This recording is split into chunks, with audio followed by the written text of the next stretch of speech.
रख हौसला वो मंजर भी आएगा, प्यासे के पास चलकर समंदर भी आएगा।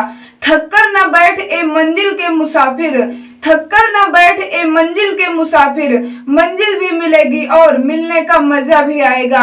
Hello friends, welcome to my YouTube channel on competition study. आज के इस वीडियो में हम लोग देखेंगे चाल, समय और दूरी, स्पीड, टाइम एंड डिस्टेंस का पार्ट 3 के अंतर्गत आज हम लोग देखेंगे औसत चाल पर आधारित प्रश्न। चाल, समय, दूरी के अंतर्गत जो औसत पर आधारित क्वेश्चन पूछे जाते हैं, वेरी मोस्ट इंपॉर्टेंट क्वेश्चन मैं आप लोगों को इस वीडियो में कवर करवाऊंगी। बस आप लोग वीडियो में लास्ट तक बने रहिएगा और यदि आप चैनल पे न्यू हो तो चैनल को सब्सक्राइब करके ऑल नोटिफिकेशन पर कर लीजिएगा, ताकि मेरे सारे वीडियो का नोटिफिकेशन टाइम टू टाइम आप लोगों को मिलता रहेगा। तो चलिए बिना किसी देरी के हम लोग सीधा क्वेश्चन पे चलते हैं। और क्वेश्चन सॉल्व करने से पहले मैं आप लोगों को एक छोटा सा फार्मूला यहाँ पे नोट करना चाहूंगी, ताकि आप लोग औसत चाल पर आधारित प्रश्न आप सेकंडों में बना पाए। तो यहाँ पे इसके लिए फार्मूला होता है औसत गति, यानी औसत गति निकालने के लिए फार्मूला होता है, गति को आप चाल यहाँ पे बोलते हैं। तो आप लिख सकते हैं औसत गति यानी चाल, यानी औसत चाल बराबर क्या होता है, फार्मूला होता है कुल दूरी। फार्मूला क्या होता है, कुल दूरी बटे कुल समय, कुल दूरी बटे कुल समय। बहुत ज्यादा आपको फार्मूला नहीं याद करना है ना, कुछ नहीं, ये सिंपल सा फार्मूला है जो कि आप लोग इसी फार्मूले का प्रयोग करके औसत गति यानी चाल आप निकाल सकते हैं। फार्मूला होता है औसत गति यानी चाल बराबर कुल दूरी बटे कुल समय। बस सिंपल सा फार्मूला है, बस इसी फार्मूले से आप लोग बड़े से बड़े क्वेश्चन बना सकते हैं औसत गति पर आधारित। तो चलिए हम लोग सीधा क्वेश्चन पे चलते हैं और देखते हैं इस टाइप के अंतर्गत किस प्रकार के क्वेश्चन आपके एग्जाम में पूछे जाते हैं। तो चलिए यहाँ पे हम लोग क्वेश्चन नोट करते हैं। क्वेश्चन है, एक कार 32 किलोमीटर प्रति घंटा से एक निश्चित दूरी तय करती है और 68 किलोमीटर प्रति घंटा से वापस आती है। इस पूरी यात्रा की औसत गति क्या है? जब आपसे क्वेश्चन पूछा जाए कि इतने किलोमीटर प्रति घंटा की चाल से कोई कार जाती है और इतने किलोमीटर प्रति घंटा की चाल से वापस आती है, तो उसकी टोटल औसत गति क्या है? जब इस प्रकार से क्वेश्चन पूछा जाए तो जो मैं आपको मेथड बताऊंगी बिल्कुल सिंपल तरीका है, इससे आप सेकंडों में क्वेश्चन आसानी से बना सकते हैं, जो कि यहाँ पे ये क्वेश्चन मैंने यहाँ पे लिखा है। तो चलिए यहाँ पे देखते हैं आप ऐसे प्रश्न को कैसे सिंपल तरीके से बना सकते हैं। तो यहाँ पे आपको करना क्या है, क्वेश्चन में दे रखे हैं एक कार 32 किलोमीटर प्रति घंटा से एक निश्चित दूरी तय करती है। तो यहाँ पे आपसे पूछा गया है औसत गति क्या है। तो यहाँ पे आप क्या करेंगे, औसत गति आपसे पूछा जा रहा, तो आप औसत गति कैसे निकालेंगे? औसत गति बराबर आपको करना क्या है, 32 किलोमीटर प्रति घंटा की चाल से जाती है, तो यहाँ पे आप क्या लिखेंगे, 32 लिख देंगे। और कितने, 68 किलोमीटर प्रति घंटा की चाल से वापस आती, तो आप क्या करेंगे, 32 इंटू आप 68 कर देंगे। और बटे आपको करना क्या है, आपको ऊपर चाल का मल्टीप्लाई करके लिखना है और बटे में आपको क्या करना है, चाल को जोड़ के लिखना। बस सिंपल तरीका ना, मैं आपको कोई फार्मूला इसके लिए बताऊंगी। तो यहाँ पे बस आपको यही कॉन्सेप्ट याद रखना है। यहाँ पे आप क्या करेंगे, ऊपर चाल का मल्टीप्लाई करेंगे और नीचे आप दोनों चाल को ऐड करके लिखेंगे। और आपको सिर्फ इतना याद रखना है कि एक बार कार गई इतने स्पीड यानी इतनी चाल से और एक बार वापस आई, तो यहाँ पे कितनी चालें हो गई, 2 चाल हो गई। तो यहाँ पे चाल कितनी है, 2, तो आप 2 से भी मल्टीप्लाई ऊपर करेंगे। बस ये सिंपल तरीका है, आपको यही मेथड लगाना है। तो यहाँ पे आप देखेंगे कितना हो जाएगा, यहाँ पे हो जाएगा 32 इंटू 2 इंटू 68 बटे यहाँ पे कितना हुआ, 32 में आप 68 जोड़ देंगे तो कितना हो जाएगा, यहाँ पे हो जाएगा 100। अब इसका मल्टीप्लाई करेंगे तो बराबर कितना हो जाएगा, 32 दुनाई कितना होता है, 64, 32 दुनाई 64 इंटू आप करेंगे यहाँ पे 68 बटे में कितना है, 100। यहाँ पे आप ऐसे नोट कर देंगे। अब यहाँ पे 64 में जब आप मल्टीप्लाई करेंगे 68 का तो कितना हो जाएगा, यहाँ पे हो जाएगा 43, इसे मैं हटा देती हूँ, यहाँ पे आप क्या करेंगे, यहाँ पे 64 इंटू 68 करेंगे तो बराबर यहाँ पे कितना हो जाएगा, बराबर यहाँ पे हो जाएगा 43 इंटू 52 यानी 4352 बटे कितना है 100। अब यहाँ पे आपको करना क्या है, बटे में जब 2 जीरो है तो यहाँ पे आप लिख देंगे 4352। 2 जीरो बटे में है तो 2 अंक के बाद यानी 2 डिजिट के बाद आप दशमलव लगा देंगे। तो ये आपका बिल्कुल ही राइट आंसर निकला। तो यहाँ पे पूछा क्या गया था आपसे कि औसत गति क्या है, तो आप बता सकते हैं औसत गति है 43.52 किलोमीटर प्रति घंटा। ये आपका बिल्कुल ही राइट आंसर हुआ। तो यहाँ पे आप लिख सकते हैं 43.52 किलोमीटर प्रति आवर। ये आपका बिल्कुल ही राइट आंसर है। तो उम्मीद करते हैं कि आपको यदि आपसे एग्जाम में ऐसे प्रश्न पूछे जाएंगे तो अब आप लोग ऐसे प्रश्नों को सेकंडों में बना सकते हैं। उम्मीद करते हैं कि क्वेश्चन आपको क्लियर हो गया होगा। तो चलिए बढ़ते हैं, एक और नेक्स्ट क्वेश्चन हम लोग सॉल्व करते हैं।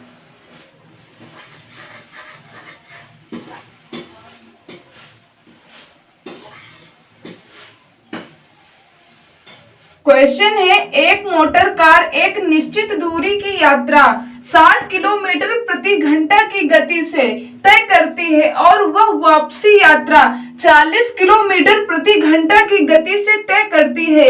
पूरी यात्रा में मोटर कार की औसत गति कितनी है? सेम टाइप का क्वेश्चन है जो अभी मैंने नेक्स्ट क्वेश्चन सॉल्व करवाया। तो यहाँ पे अब ऐसे प्रश्नों को आप लोग आसानी से बना सकते हैं। औसत गति पूछी गई है तो आपको मालूम है औसत गति पूछी गई है तो आपको क्या फार्मूला लगाना है, औसत गति निकालना है। तो औसत गति के लिए मैंने क्या बताया, एक मोटर कार एक निश्चित दूरी की यात्रा 60 किलोमीटर गति से तय करती है तो आप 60 ऊपर लिख देंगे। फिर उसके बाद वह वापसी यात्रा 40 किलोमीटर प्रति घंटा की गति से तय करती है तो आप क्या करेंगे 60 इंटू 40 आप लिख देंगे। ऊपर दोनों गति का आपको मल्टीप्लाई करके लिखना यानी गुणा करके लिखना है और बटे में आपको क्या लिखना है, दोनों चाल को आपस में ऐड करके यानी जोड़कर लिखना है। और यहाँ पे एक बार चाल, किस चाल से मोटर कार गई और किस चाल से वापस आई यानी 2 चाल हो गई तो 2 से आप मल्टीप्लाई करना नहीं भूलेंगे, ऊपर आप 2 से मल्टीप्लाई कर देंगे। बस सिंपल सा तरीका है, आपको यहाँ पे करना है तो मल्टीप्लाई करेंगे कितना हो जाएगा, 40 का 2 से मल्टीप्लाई करेंगे कितना हो जाएगा, 40 दूनी 80 इंटू 60। यहाँ पे नीचे देखेंगे 60 में 40 ऐड कर देंगे कितना हो जाएगा 100। अब यहाँ पे 80 में 60 का मल्टीप्लाई करेंगे 8 48 तो यहाँ पे कितना हो जाएगा 4800 बटे में कितना है 100। तो यहाँ पे डबल जीरो से आप डबल जीरो कैंसिल कर सकते हैं तो बराबर यहाँ पे कितना बचा, यहाँ पे बचा 48 किलोमीटर प्रति आवर। आप बता सकते हैं, आपसे पूछा क्या गया था औसत गति क्या है तो आप बता सकते हैं 48 किलोमीटर प्रति घंटा। ये आपका बिल्कुल ही राइट आंसर है। तो उम्मीद करते हैं कि ये क्वेश्चन जो इस टाइप का पूछा जाता है, यदि आपसे अब क्वेश्चन एग्जाम में पूछा जाएगा तो आप लोग कम टाइम में ऐसे प्रश्न को बना सकते हैं। अब हम लोग देखते हैं यहाँ पे नेक्स्ट टाइप के क्वेश्चन देखेंगे कि औसत चाल पर आधारित नेक्स्ट टाइप के क्वेश्चन किस प्रकार के आपके एग्जाम में पूछे जाते हैं। तो बस आप लोग वीडियो में लास्ट तक बने रहिएगा और यदि आपको वीडियो हेल्पफुल लगे तो वीडियो को लाइक करिए और अपने फ्रेंड के साथ वीडियो को ज्यादा से ज्यादा आप लोग शेयर करिए। क्वेश्चन है, एक किसी निश्चित दूरी को 3 भिन्न भिन्न गतियों के साथ तय करता है। पहली 3 किलोमीटर की दूरी 9 किलोमीटर की गति से, दूसरी 6 किलोमीटर की दूरी 15 किलोमीटर प्रति घंटा की गति से और तीसरी 9 किलोमीटर की दूरी 18 किलोमीटर प्रति घंटा की गति से तय करती है। एक ही पूरी यात्रा की औसत गति कितनी होगी? जब आपसे इस प्रकार से क्वेश्चन पूछा जाए तो ऐसे देखने में तो क्वेश्चन बहुत बड़ा है, बट आपको जो मैं तरीका बताऊंगी आप बहुत ही कम टाइम में ऐसे प्रश्न को बना सकते हैं। जो अभी मैंने आप लोगों को मेथड बताया था, फार्मूला बताया था सबसे फर्स्ट टाइम में, वो मैंने आपको फार्मूला बताया था औसत गति बराबर होता है कुल दूरी बटे कुल समय। ये होता है औसत गति का फार्मूला। तो पहले आपको यहाँ पे देखना है, यहाँ पे क्वेश्चन में दे रखे एक किसी निश्चित दूरी को 3 भिन्न भिन्न गतियों से तय करता है। पहली कितनी है 3 किलोमीटर की दूरी, पहली दूरी कितनी है 3 किलोमीटर की दूरी जो है वो 9 किलोमीटर प्रति घंटा की गति से तय करता है, 9 किलोमीटर प्रति घंटा की गति से तय करता।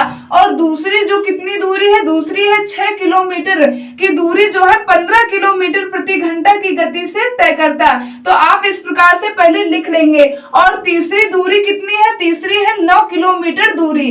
तय कितने किलोमीटर प्रति घंटा से करता है? तो 18 किलोमीटर प्रति घंटा की गति से तय करता है। ये यहाँ पे आपको दूरी दे रखे हैं, ये यहाँ पे दूरी है और यहाँ पे ये चाल आपको दे रखे हैं। तो जब आपको दूरी मालूम है और चाल मालूम है तो यहाँ से आप टाइम निकाल सकते हैं, ये आपको मालूम है। तो यहाँ से पहले आप टाइम निकालेंगे, तो आप यहाँ से समय निकालेंगे। समय आप कैसे निकालेंगे? समय निकालने के लिए मैंने फार्मूला बताया था जब चाल समय दूरी का फर्स्ट वीडियो मैंने बनाया था कि समय बराबर होता है दूरी बटे चाल। तो आप क्या करेंगे? दूरी कितनी है? 3 है और चाल कितनी है? 9 किलोमीटर है।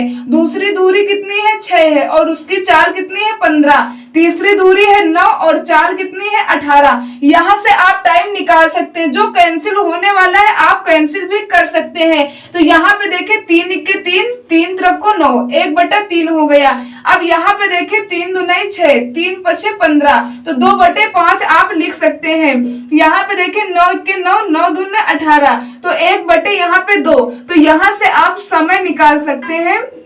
समय यहाँ पे कितना है? 1/3 है और दूसरा कितना है? 2/5 और 1/, यहाँ पे कितना है? 2। यहाँ पे कितना है? 1/3 है। इस प्रकार से आप इनका क्या करेंगे? एलसीएम लेंगे। तो 3, 5 और 2 का एलसीएम कितना हो जाएगा? 30 होगा। 3 से भाग देंगे तो कितनी बार जाएगा? 10 बार जाएगा। 10 का 1 में मल्टीप्लाई करेंगे 10 हो जाएगा।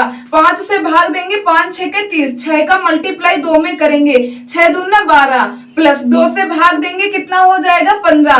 15 में 1 से मल्टीप्लाई करेंगे तो कितना हो जाएगा? 15। तो यहाँ पे कितना मिला? 10 12 15। तो आप इनको आपस में ऐड कर देंगे। 10 12 15 जोड़ेंगे कितना हो जाएगा? 37। 37/30। ये आपका क्या निकला? ये आपका समय निकला। समय कितना निकला? 37/30। आप इस प्रकार से लिख देंगे। अब यहाँ पे आपको समय भी मालूम है तो अब आप यहाँ से मेथड लगा सकते हैं जो मैंने बताया था।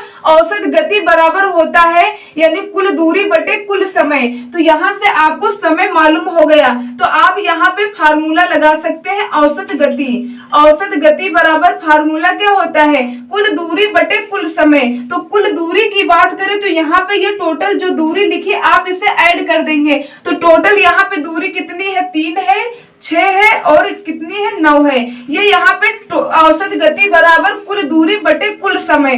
समय यहाँ पे कितना है? समय है 37/30। यहाँ पे आप इस प्रकार से लिख देंगे। इनको आपस में ऐड करेंगे तो कितना हो जाएगा? 6 और 9 कितना होता है? 15। 15 में 3 ऐड करेंगे बराबर कितना हो जाएगा? बराबर हो जाएगा 18/30।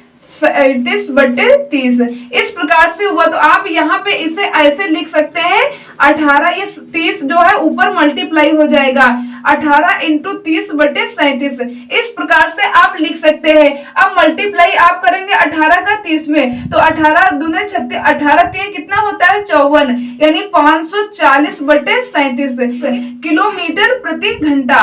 किलोमीटर प्रति घंटा। आपसे चाल पूछा गया था कि एक ही पूरी यात्रा की औसत गति कितनी होगी तो आप बता सकते हैं पूरी औसत गति होगी 540/37 किलोमीटर प्रति घंटा।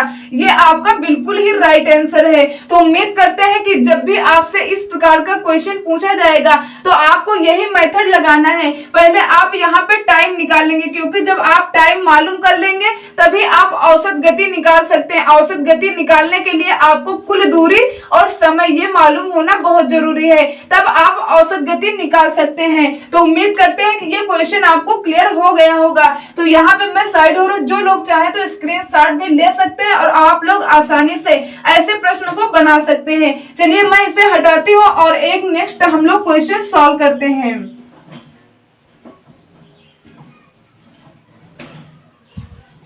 क्वेश्चन है एक कार 6 किलोमीटर की 4 क्रमिक दूरियां क्रमशः 25 किलोमीटर प्रति घंटा, 50 किलोमीटर प्रति घंटा, 75 किलोमीटर प्रति घंटा और 150 किलोमीटर प्रति घंटा की चाल से तय करती है। इस दूरी पर उसकी औसत चाल कितनी है।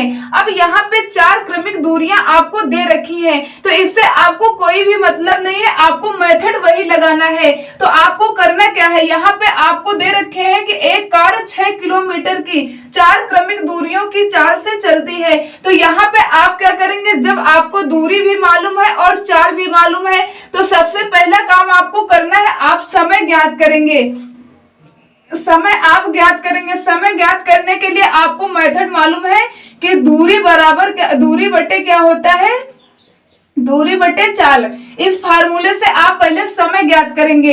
तो यहाँ पे दूरी कितनी है 6 किलोमीटर और उसकी चाल की गति कितनी है यहाँ पे 25 किलोमीटर। तो आप 6/25 लिख देंगे। ये 4 क्रमिक चालें, फिर 6 किलोमीटर की दूरी 50 किलोमीटर प्रति घंटा की चाल से चलता है, फिर 6 किलोमीटर की दूरी 75 की चाल से चलता है और 6 किलोमीटर दूरी 150 की चाल से चलता है। जो कि यहाँ पे क्वेश्चन में यही लिखा है कि एक कार 6 किलोमीटर की 4 क्रमिक दूरियां, ये 4 क्रमिक दूरियां अब यहाँ पे दे रखे किस किस चाल से चलती हैं। तो आप यहाँ पे लिख सकते हैं कुल दूरी बटे यहाँ पे आप लिख सकते हैं चाल। तो यहाँ से आप समय ज्ञात कर सकते हैं। अब यहाँ पे देखेंगे कोई कैंसिल होने वाला है तो आप कैंसिल भी कर सकते हैं, बट यहाँ पे कैंसिल नहीं होगा। तो आपको करना क्या होगा, आप इन तीनों का यानी चारों का, आप ये नीचे वाले चारों संख्याओं का इनका आप एलसीएम लेंगे। तो 25, 50, 75, 150 इनके एलसीएम की बात करें तो इनका एलसीएम कितना होता, इनका एलसीएम होगा 300। तो यहाँ पे आप लोग जिन लोगों को नहीं मालूम आप निकाल के भी देख सकते हैं। इनका एलसीएम लेंगे, कितना हो जाएगा 300। 25 से भाग देंगे यहाँ पे तो कितनी बार जाएगा, यहाँ पे 12 बार जाएगा। 12 से मल्टीप्लाई करेंगे 6 में, 12 छंग 72। आप इस प्रकार से लिख सकते हैं। प्लस यहाँ पे करेंगे 50 से भाग देंगे तो यहाँ पे कितनी बार जाएगा, 5 छके 30 यानी 6 बार जाएगा। 6 छाके 36, यहाँ पे आप 36 लिख देंगे। 75 से भाग देंगे 300 में तो कितनी बार जाएगा, 4 बार जाएगा। 4 का मल्टीप्लाई 6 में करेंगे, 4 छंगे 24, यहाँ पे आप 24 लिख देंगे प्लस। अब यहाँ पे 150 से 300 में भाग देंगे, कितनी बार जाएगा, 2 बार जाएगा। 2 का 6 में मल्टीप्लाई करेंगे, कितना हो जाएगा, 12 हो जाएगा। अब यहाँ पे आप ऊपर तीनों यहाँ पे चारों का योग करेंगे तो यहाँ पे देखिए 24 में 36 आप ऐड करेंगे तो कितना हो जाएगा, 60। 60 10 70 2 72, 72 में 72 ऐड करेंगे तो कितना हो जाएगा, 144। ये आप लोग जिससे आपको सरल लगे यानी इजी लगे आप उस प्रकार से ऐड करके देख सकते हैं। तो यहाँ पे ये मैंने इस तरीके से ऐड किया, 36 में 24 ऐड किए तो कितना 60 हुआ। 60 में 12 जोड़ेंगे कितना हो जाएगा, 72। 72 72 कितना हो जाता है, 144। 144/30 आप इस प्रकार से लिख सकते हैं। अब यहाँ पे देखेंगे तो कैंसिल करेंगे 12 से तो यहाँ पे कितना हो जाएगा, 12 1 के 12। तो यहाँ पे शेष बचा 2, 12 दूनी 24, यहाँ कितना हुआ 12। 12 से भाग देंगे, यहाँ पे कितनी बार जाएगा, 12 दूनी 24, 2 बार जाएगा, यहाँ पे 24। शेष कितना बचा 6, 12 पंचे 60। तो यहाँ से समय कितना निकला, यहाँ पे समय निकला 12/25। यहाँ पे आप इस प्रकार से समय निकाल लिए। अब आपको मालूम है औसत गति के लिए आपको मैंने मेथड बताया था कि चाल बराबर क्या होता है, दूरी बटे समय। तो अब यहाँ से आपको टाइम भी मालूम है और यहाँ से आपको दूरी भी मालूम है तो आप चाल निकाल सकते हैं। आप निकालना है औसत गति, यानी औसत गति। चाल का फार्मूला क्या होता है, चाल बराबर होता है कुल दूरी बटे कुल समय। इस फार्मूले से आप औसत गति निकाल सकते हैं। जो कि दूरी की बात करें तो यहाँ पे लिखा है कि एक कार 6 किलोमीटर की 4 क्रमिक दूरियां, तो यहाँ पे आप लिख सकते हैं औसत गति बराबर, यहाँ पे टोटल दूरी कितनी होगी 6 किलोमीटर की 4 क्रमिक दूरियां। तो आप लिख सकते हैं 6 × 4 बटे समय कितना निकला, यहाँ पे 12/25। इस प्रकार से आप लिख सकते हैं। तो ये 25 क्या होगा, ऊपर इसका मल्टीप्लाई हो जाएगा तो यहाँ पे कितना हो जाएगा, औसत गति बराबर हो जाएगा 6 × 4 × 25 बटे यहाँ पे कितना है 12। अब यहाँ से भाग देंगे, 6 के 6, 6 दूने 12, 2 से यहाँ पे कैंसिल करेंगे, 2 दूना 4, तो यहाँ पे बराबर में कितना बचा, यहाँ पे बचा है 2 × 25, मल्टीप्लाई करेंगे बराबर कितना हो जाएगा 50। तो आप बता सकते हैं 50 किलोमीटर प्रति आवर। ये आपका बिल्कुल ही राइट आंसर निकला। जो कि पूछा गया था इस दूरी पर उसकी औसत चाल कितनी है, तो आप बता सकते हैं 50 किलोमीटर प्रति घंटा। तो प्लीज आज के वीडियो यहीं तक। आज के इस वीडियो में मैंने आप लोगों को चाल समय दूरी के अंतर्गत औसत चाल पर आधारित जो भी आपके एग्जाम में वेरी मोस्ट इंपॉर्टेंट क्वेश्चन पूछे जाते हैं वो क्वेश्चन मैंने आप लोगों को इस वीडियो में कवर करवाई। यदि आपको वीडियो हेल्पफुल लगा हो तो आप लोग वीडियो को लाइक कर दीजिए, और यदि चैनल पे न्यू हो तो चैनल को सब्सक्राइब करके ऑल नोटिफिकेशन पर कर लीजिए, ताकि मेरे सारे वीडियो का नोटिफिकेशन टाइम टू टाइम आप लोगों को मिलता रहेगा। और आप लोग ऐसे ही अपना प्यार एंड सपोर्ट बनाए रखिएगा। मैं आप लोगों के लिए अब कंटिन्यू वीडियो बनाऊंगी। तो चलिए मिलते हैं नेक्स्ट वीडियो में नेक्स्ट टाइप के क्वेश्चन के साथ। तब तक के लिए जय हिंद, जय भारत।